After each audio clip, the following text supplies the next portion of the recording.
Hola amigos, ¿qué tal? Sean todos y todas bienvenidos a su espacio Precisando. Gracias por el honor de su sintonía. Hoy, como de costumbre, un programa sumamente interesante.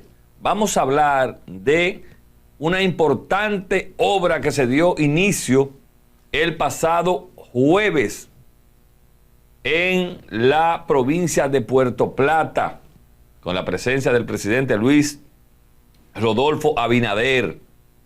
Y es el inicio ya de las operaciones de construcción del primer hotel en Punta Bergantín, Puerto Plata. También hablaremos de las designaciones que esta semana hizo el presidente, sobre todo una que venía despertando mucho interés, que es la del doctor Guido Gómez Mazara como presidente del Indotel, de la cual yo tengo algunas aseveraciones. Todo esto y una conversación importante con el presidente de ADOCO, Julio César de la Rosa Tiburcio, serán todo el contenido de este domingo en Precisando.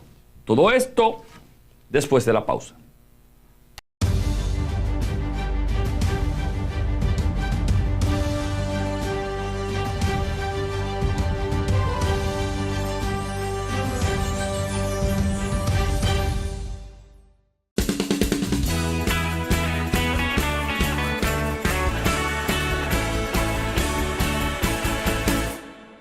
Gracias, amigos, por continuar con nosotros. Miren, en política, las promesas son comunes.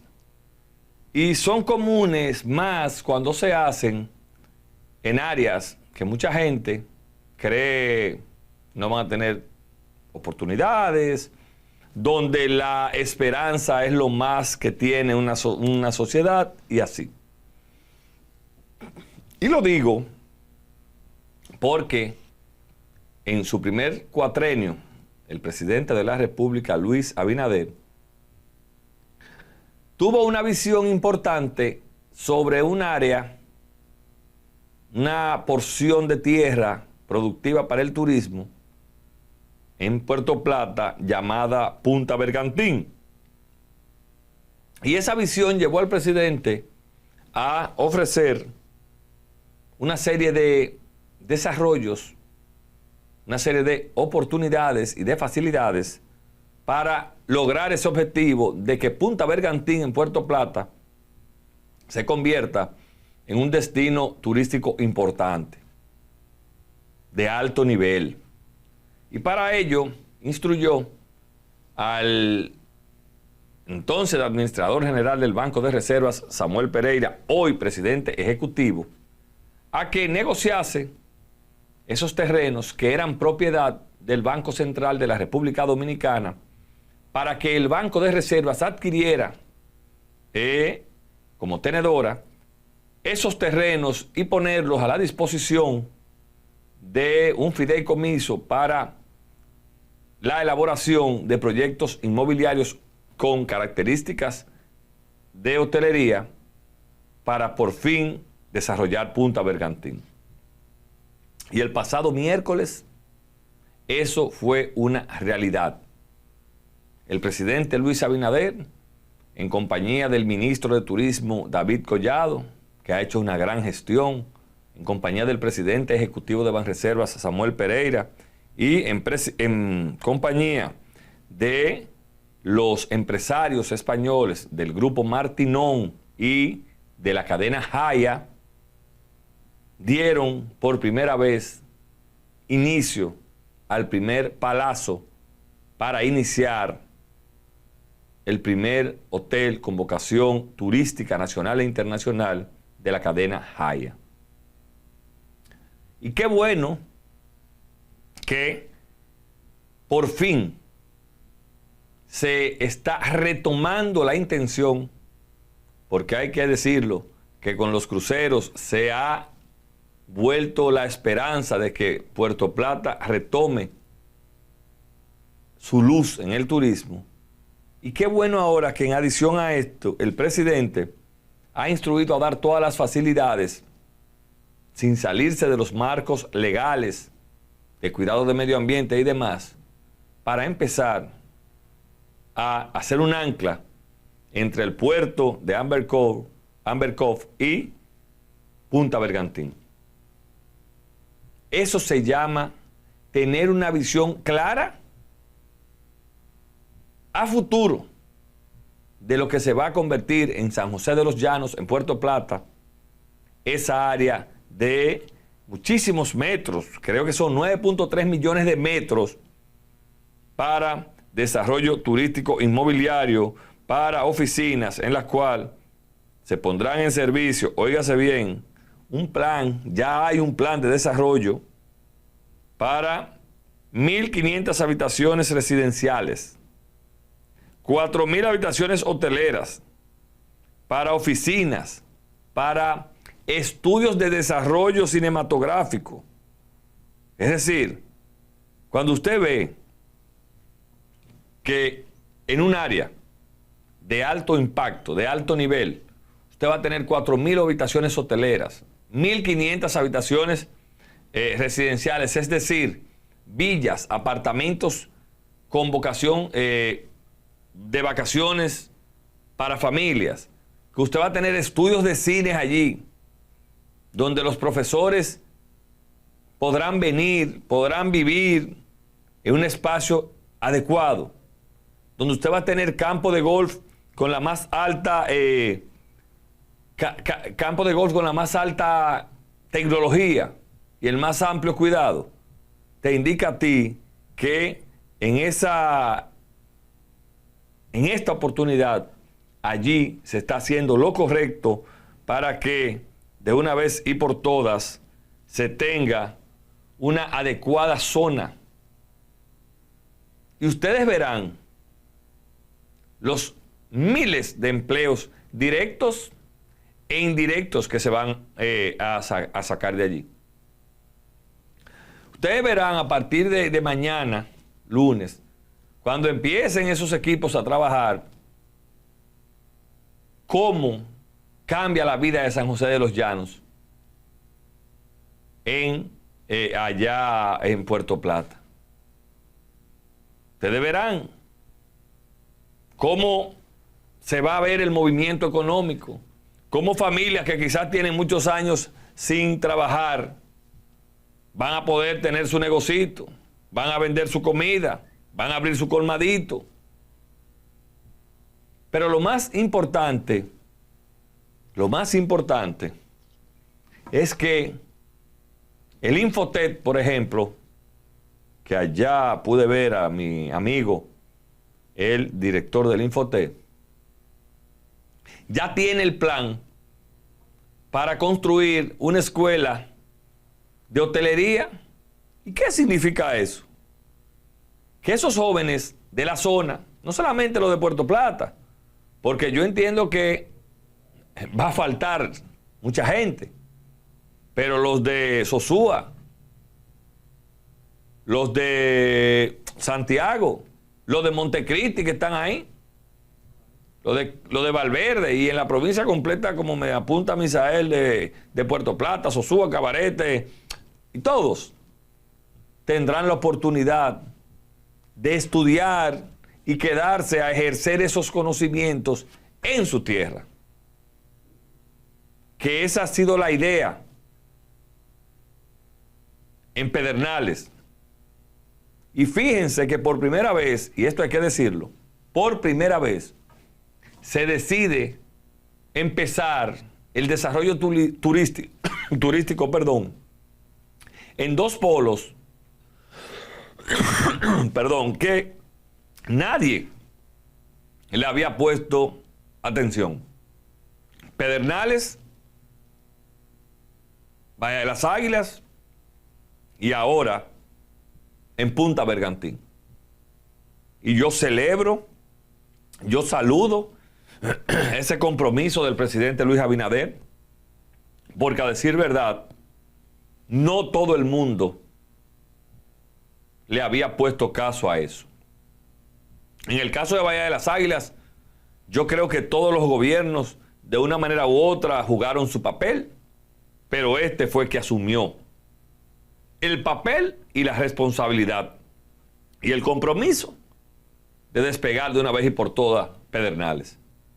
Como ahora asume desde cero el papel compromisario de desarrollar Punta Bergantín, y ya por eso hoy podemos decir y celebrar que una cadena importante como Haya empieza sus operaciones de construcción junto al Grupo Martinón de este primer hotel. Enhorabuena al presidente Luis Abinader, al presidente ejecutivo de Banreservas Samuel Pereira, al ministro de Turismo David Collado, a los dueños del Haya y del Grupo Martinón. Pero en definitiva yo creo que hay que saludar la clara decisión del presidente de que cada polo de la República Dominicana sea un polo turístico. O si no, váyanse a Miches. Pero ayer también, y no quiero que se me vaya, dijo en una entrevista el señor Rainieri que van a construir en Punta Bergantín. Es decir, esto sigue para beneficio de la República Dominicana y de las zonas afectadas positivamente. Miren, esta semana el presidente de la República designó al doctor Guido Gómez Mazara, presidente del Consejo del Indotel. Y yo creo, sin lugar a dudas, hablando en términos profesionales, que han sido una de las mejores sustituciones. No porque Arroyo era malo, no, al contrario. Creo que se sustituye a uno bueno por otro bueno. Y creo, es más, voy a quitar el creo, que esta decisión del presidente, aparte de promover más el trabajo del Indotel, como lo hizo Nelson Arroyo, es acertada porque ayudará a que ese joven, que fue consultor jurídico del Poder Ejecutivo, con un talento brillante, Guido Gómez Mazara, ponga de manifiesto sus condiciones de buen administrador, de buen gerente, pero sobre todo, un hombre con mucho conocimiento de Estado, pero sobre todo, con mucho conocimiento de lo que se tiene que hacer para que el Indotel continúe desarrollando una labor importante en las telecomunicaciones en la República Dominicana. Yo particularmente saludo la decisión de darle no la oportunidad, sino la responsabilidad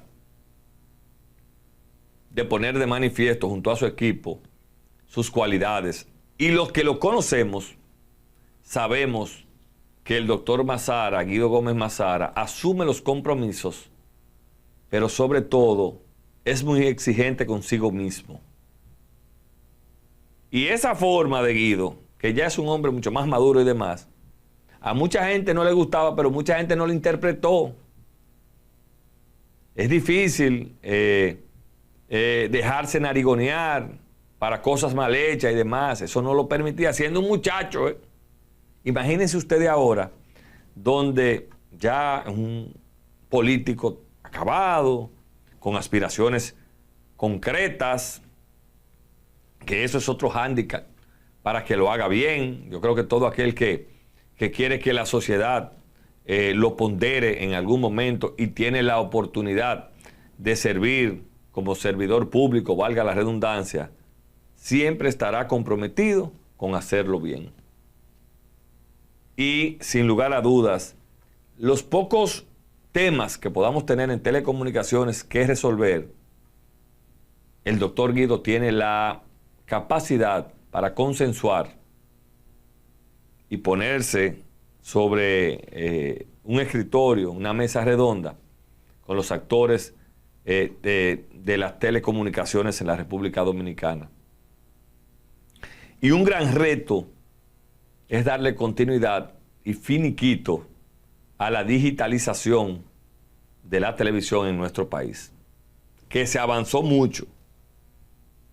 Se ha ido avanzando mucho porque ahí los sectores han hecho el compromiso real, pero tenemos ya que asumir eso como una tarea, y yo creo que no hay mejor incumbente para llevarlo a cabo que el doctor Guido Gómez Mazara, a quien deseamos éxitos, a quien deseamos visión y que logre, junto a su equipo, lo que espera el país de él, una buena gestión al frente del Indotel. Señores, no se vayan, que cuando regresemos hablamos con Julio César de la Rosa Tiburcio, presidente de ADOCO. Ya volvemos.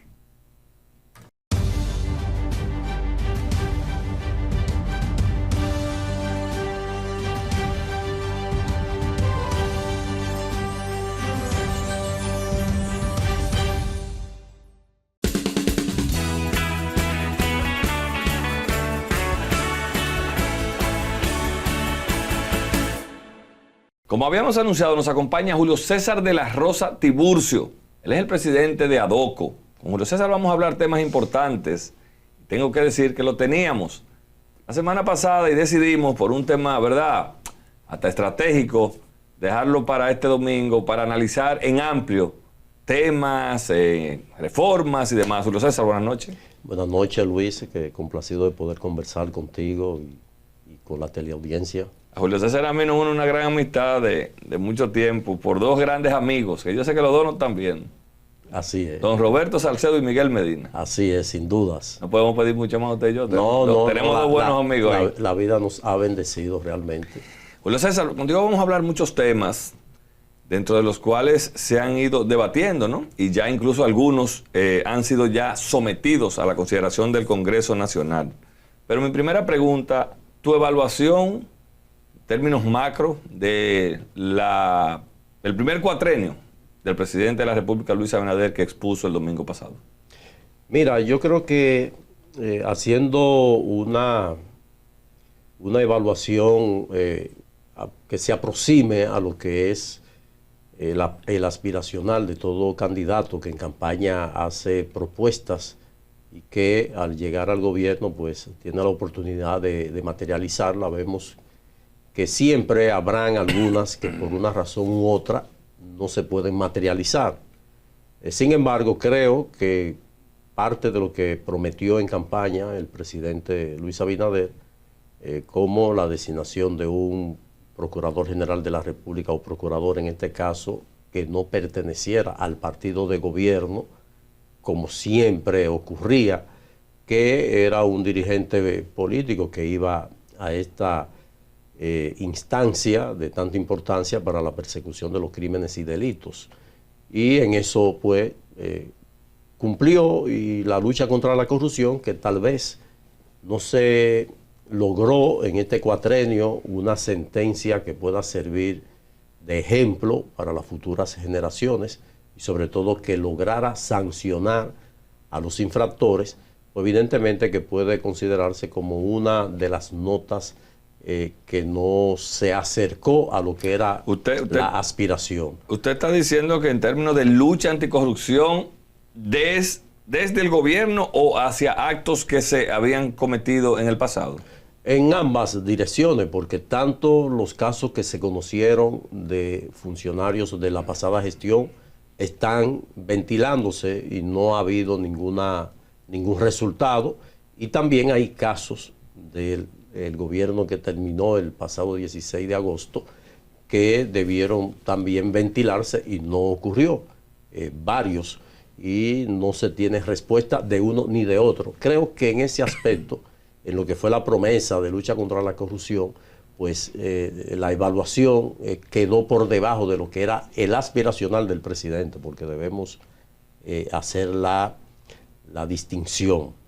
El presidente tenía una aspiración, una voluntad, y la ejecutó. Ahora, ya que los actores responsables de encaminar, de materializar ese aspiracional, ya no es tarea del presidente, porque el presidente designa, pero él no es que dirige ya la persecución. Pero si a ti te preguntase, Julio César, en tu condición de presidente de ADOCO, que es una entidad que siempre ha cuestionado y se ha dedicado, ¿verdad?, a preservar el buen hacer de las instituciones.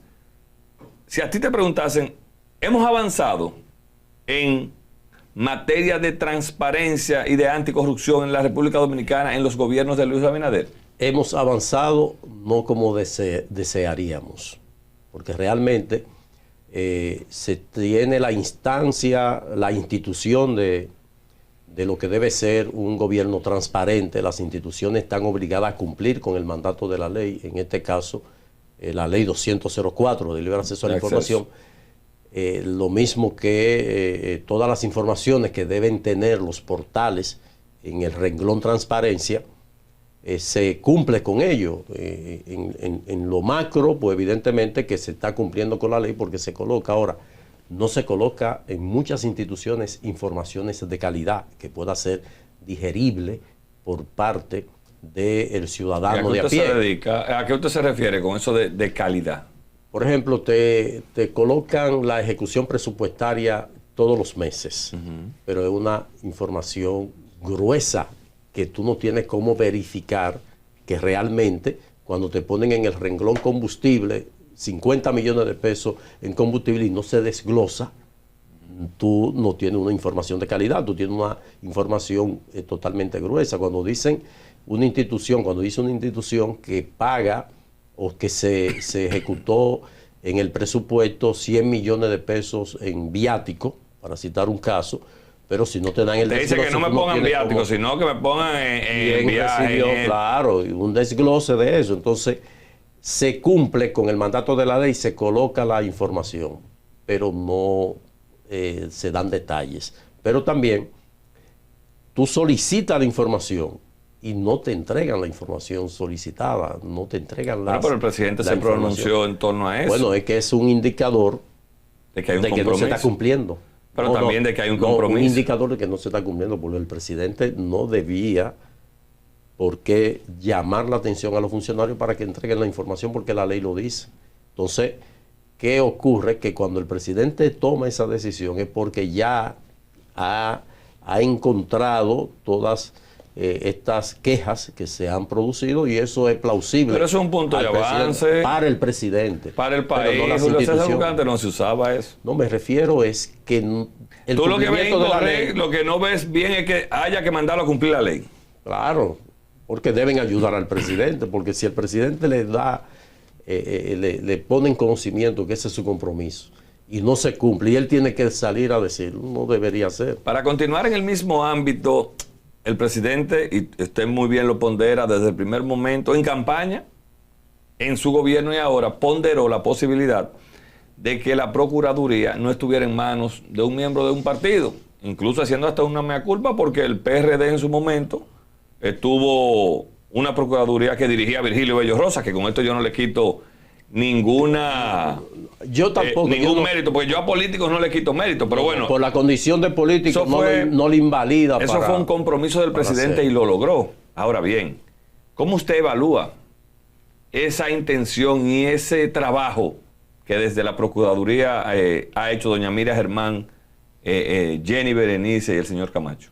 Mira, como te dije en principio, no tal vez como uno desearía, pero hay que reconocer... Pero sin expediente no pueden hacerlo, Julio César. Los expedientes se hacen y evidentemente ellos han tenido un revés, y es que no han contado con la Cámara de Cuentas, que ha debido ser el brazo de la investigación del gasto, como lo establece la Constitución, que es lo que va a permitir que todas esas investigaciones que han realizado tengan soporte.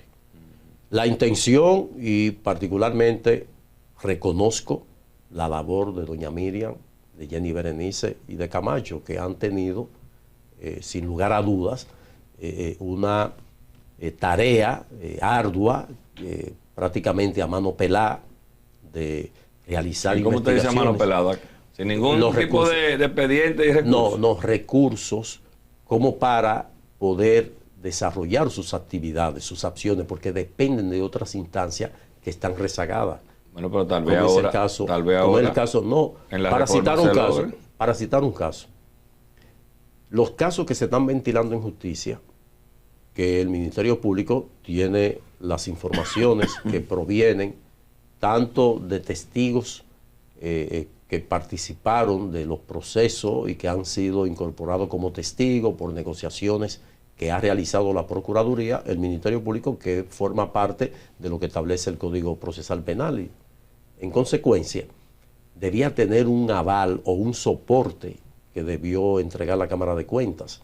¿Qué ocurre? La Procuraduría le solicita 84 investigaciones especiales sobre casos que tiene evidencias, tiene informes testimoniales de mucha gente, pero necesita eso. Sin embargo, la Cámara de Cuentas no le ha enviado 20 de esas 84. Entonces, eso detiene el trabajo, la voluntad que tanto Jenny Berenice, como directora de persecución del Ministerio Público, y de Camacho, procurador, director de la Procuraduría Especializada de Persecución de la Corrupción, PECCA, prácticamente lo ata de mano. Entonces, cuando me refiero de que la aspiración de las autoridades de que se desarrolle una lucha contra la corrupción efectiva depende del acompañamiento de esas instituciones, como la propia Cámara de Cuentas y de otras instancias que no le colaboran al Ministerio Público, y por eso se puede observar que hay una especie de letargo en lo que son los procesos de investigación. Usted citó el tema de las negociaciones dentro del Ministerio Público con acusados de corrupción y demás. Hay una gran parte de la sociedad que cuestiona esta potestad que da el Código Procesal, ¿verdad? Sí. De negociar, aparte de que tú seas testigo, de que tú devuelvas. Personalmente, usted, ¿está de acuerdo cómo se han llevado a cabo estas negociaciones? No. ¿Por qué? Por eso quise hacerle la pregunta, y escúcheme que lo interrumpa, porque uno muchas veces emite algún tipo de opinión de un lado o de otro, a veces desconociendo la ley, a veces no sabiendo que eso lo ponderan los códigos, pero quiero esa respuesta, Julio César, porque yo conozco de lo que tú has luchado en contra de ese flagelo. Así es. Mira, el Código Procesal Penal establece lo que es el principio de oportunidad, que es una prerrogativa que tiene el Ministerio Público de poder llegar a acuerdos con imputados que se declaran culpables de la comisión del delito, y eso conlleva que si la pena a ser aplicada es de 20 años, puede negociar para que el Ministerio Público, como es quien lleva la investigación y apodera al juez, y estamos en un sistema de justicia rogada, donde el juez tiene que obtemperar a lo que se le solicita, a lo que se le pide. No puede irse más allá de lo que se le pide. Eso era antes que había, ¿verdad? Claro, porque era la íntima convicción. El juez apreciaba de que había los jueces se hicieron ricos con la íntima convicción. cometido la infracción, pues él iba a establecer su criterio. En esta oportunidad se sustenta en las pruebas. ¿Qué ocurre? Si vamos a aplicar lo que establece el Código Procesal Penal, de que un imputado que admite la comisión de los hechos se declara culpable, y eso lo vemos, por ejemplo, en la justicia de los Estados Unidos. ¿Qué significa eso? Si se declara culpable, ya me va a reducir el tiempo y sobre todo los recursos que yo pueda emplear en un proceso de investigación para presentar una acusación. Ya tú me estás ahorrando todo eso y me va a colaborar. Inclusive me va a entregar parte de lo que tú pudiste haber obtenido. Hasta ahí está bien. Ahora, en este proceso de negociación hemos observado que muchos de los imputados no se le aplica el criterio de oportunidad sobre la base de presentar acusación y de pedir un juicio abreviado, cosas así, y de pedir una pena inferior a la que le pudiera corresponder. Pero tenemos casos en donde la negociación es totalmente favorable al imputado, donde se compromete a hacer devolución, inclusive de algunos bienes de los cuales sustraídos evidentemente, o adquiridos de manera ilícita, según su mismo testimonio. Claro, evidentemente. Entonces ya eso manda una mala señal, porque ¿qué va a pasar? La gente va a robar y después va a negociar. Si me robé 1.000 millones, voy a negociar. Si me quedan 200, si devuelvo 800 y me quedan 200, estoy ganando.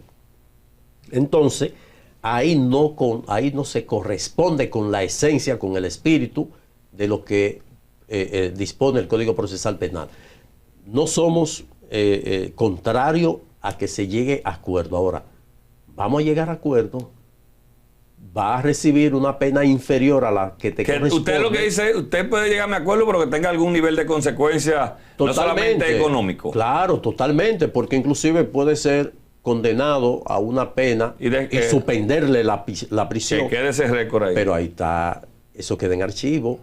Porque ¿qué puede ocurrir ahora? Esas negociaciones son el resultado de una delación premiada. Bueno, ¿qué significa eso? Que mañana, como ese imputado que negoció admitió los hechos, pero no fue acusado, pudiera aparecer otro caso en donde arrastre el caso del cual él ha sido exonerado y no aplicaría el no bis in idem, que es la máxima, no juzgar dos veces por el mismo, ser juzgado por el mismo hecho, pero puede aparecer un hecho. Porque él no fue sometido.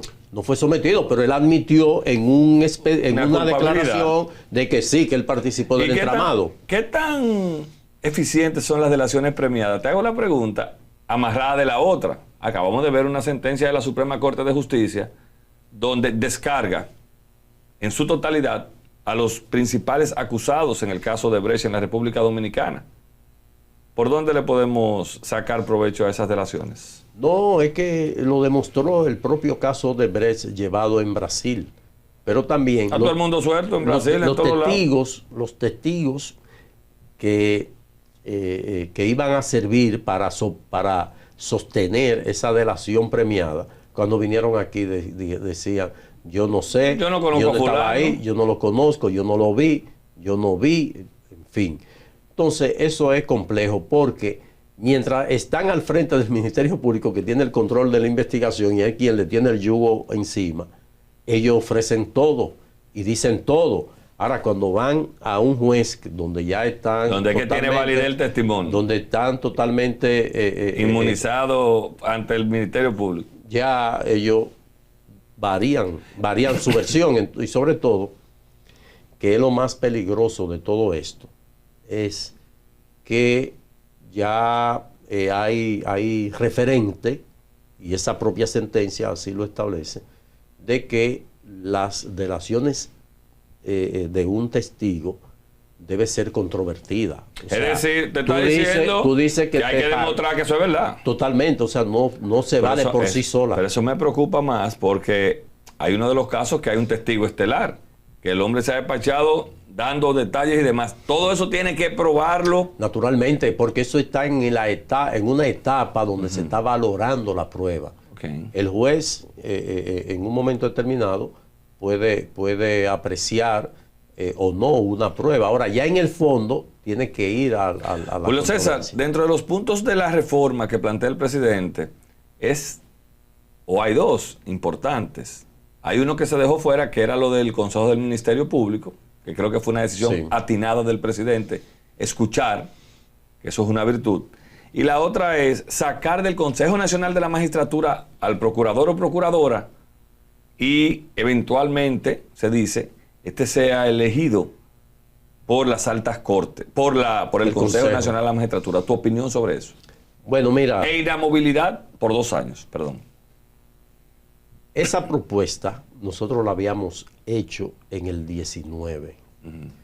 Unificar las elecciones, excluir al procurador del Consejo Nacional de la Magistratura y establecer el famoso candado, o nosotros lo identificamos como las cláusulas pétreas de la Constitución, que sea incorporada como cláusula pétrea.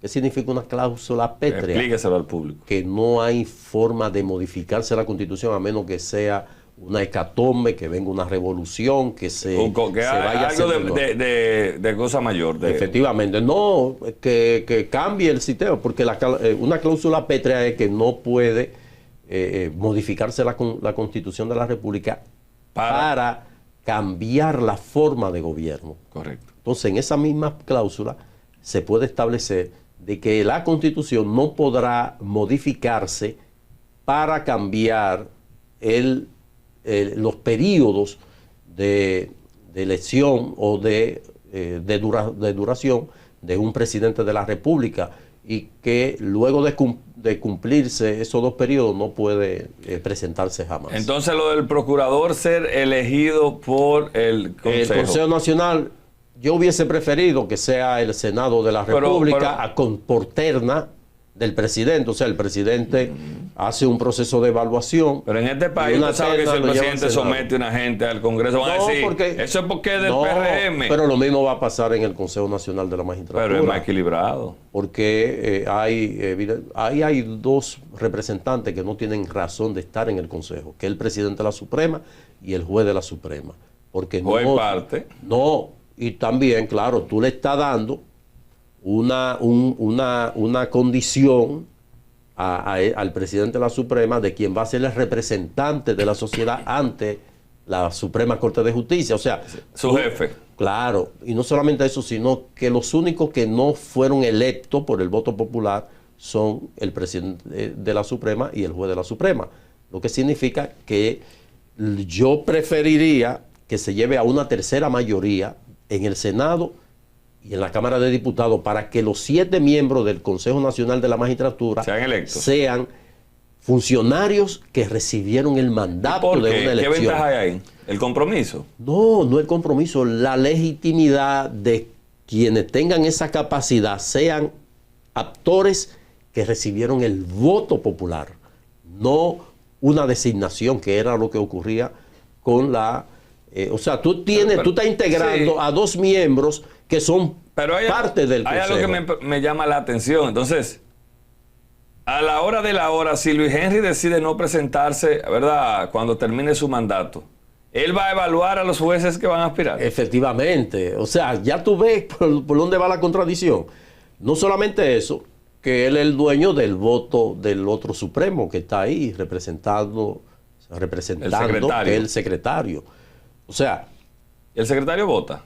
Claro, es miembro del Consejo. Entonces estamos hablando de que el presidente del Senado fue elegido por el voto popular, el representante del Senado de la segunda mayoría, y lo mismo de los diputados. Entonces, yo preferiría que sea una tercera mayoría, o sea, de los partidos sean el que llegara en tercer lugar. Ahora, lo de la inmovilidad por 2 años, yo creo que... ¿Es conveniente? No, yo creo que debería ser por 4 años. ¿Y en qué usted está de acuerdo con la reforma? No, yo estoy de acuerdo con la reforma. En su totalidad. En su totalidad. Ahora, yo ahí estoy haciendo sugerencias. ¿Y por qué 2 años no y 4 sí? Porque esos 2 años condicionaría la decisión del procurador, porque sabe que va a depender de sus acciones en correspondencia a quien puede someter, quien puede decidir su permanencia por 2 años más. Usted dice que sea 4 años y no 4 más. años, claro. Es que tú no puedes tener a una gente inseguro que nada más está por 2 años. ¿Y qué va a hacer él?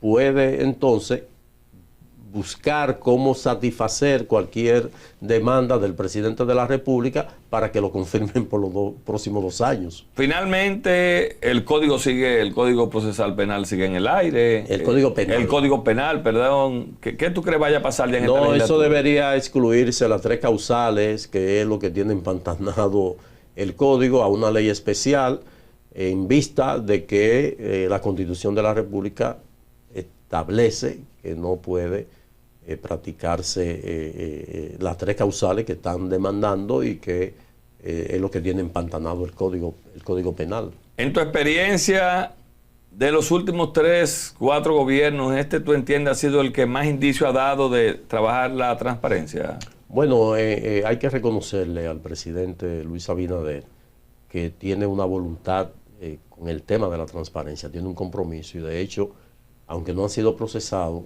algunos funcionarios de su gobierno, con el rumor público ha sido suficiente como para separarlo, que eso tal vez no es lo deseado, pero es un indicio importante. Pero es un indicio importante, porque los anteriores gobiernos eran sordos, ciegos y mudos. No, totalmente, inclusive lo promovían.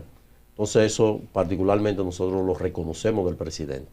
También la apertura que ha tenido, que ante cuestionamiento que se han hecho a la toma de decisiones, él le ha dado reversa. El caso, por ejemplo, de Punta Catalina, cuando se intentó un fideicomiso para entregar esta planta de generación a un comité técnico que nosotros entendíamos no era lo que debió haber hecho. Sin embargo, él retiró el proyecto y luego pasó entonces a convertirse en una empresa pública estatal, claro. Que el Estado es el propietario 100%. Entonces, creo que esas decisiones debe uno ponderarla como positivo y ojalá pues en este cuatrenio que inicia pues pueda él concretar todas esas ideas que tenía y que pueda fortalecer realmente la lucha contra la corrupción, otorgándole más recursos al Ministerio Público, lo mismo que a la Judicatura, porque si se cumpliera con lo que establece la ley del % que le corresponde al Poder Judicial, donde entraría también el Ministerio Público, creo que se pudiera hacer un mejor trabajo. Gracias, Julio César. Gracias a ti, siempre a la orden. Un placer siempre conversar contigo. Esos temas que la gente le ha empezado a interesar, porque eso es bueno, ya la gente se preocupa. Antes la gente le daba de lado al tema de la corrupción administrativa. Sí. Aparentemente, al ver que hay indicios de que se puede ir mejorando, la gente se ha interesado más. Claro, las mediciones establecían de que no le importaba, era indiferente, así es. Gracias. Julio César de la Rosa Tiburcio, presidente de ADOCO, fue nuestro invitado este domingo en Precisando. Ustedes no se vayan, ya volvemos con la parte complementaria.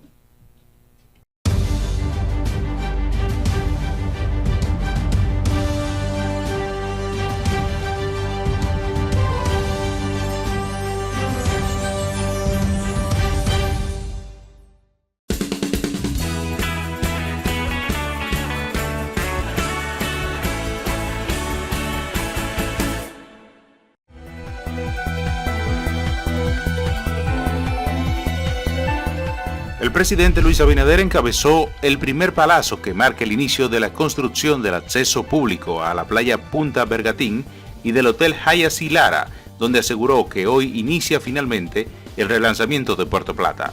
El Hyatt Lara es el primero de un conjunto de instalaciones turísticas que se colocarán en este punto de la geografía nacional.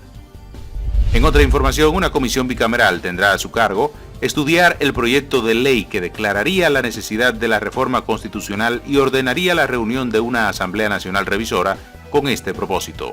El Senado dio el primer paso en este sentido al presentar a 9 legisladores que representarán a este organismo en dicha comisión.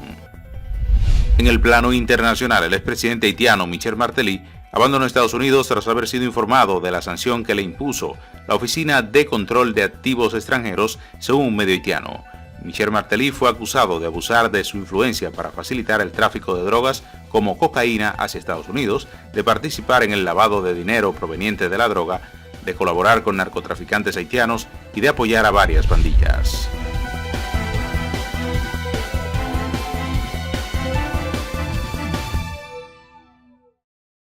Gracias, como de costumbre, a nuestro equipo de prensa por ese importante resumen de noticias nacionales e internacionales. Si a ustedes no tenemos tiempo para más este domingo en Precisando, descansen. Feliz resto de la noche y continúen con la programación de ATV, Canal 35.